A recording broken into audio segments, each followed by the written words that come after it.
निकल जाओ यहाँ से, निकल जाओ वरना बात बिगड़ जाएगी। मैं यहाँ अपनी बीवी और बच्चों को देखने आया हूँ। वो तुम्हारी शक्ल तक नहीं देखना चाहते, ना तुम्हारी बीवी ना तुम्हारा बेटा, कोई भी नहीं। अब वो मेरा खानदान है, मैं उनका ख्याल रखूंगा और तुम्हारे होने वाले बच्चे का भी। वो जान भी नहीं पाएगा कि तुम उसके बाप हो। मेरे खानदान का फैसला करने वाले तुम कौन होते हो? तुम्हारा कोई खानदान नहीं रहा, ये अब मेरा खानदान है।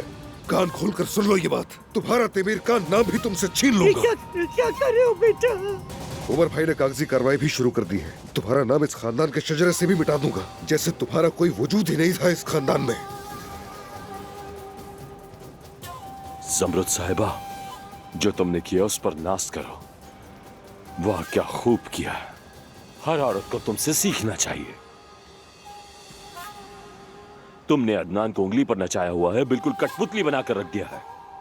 हाय ये हसीन नर्म दिल औरतें।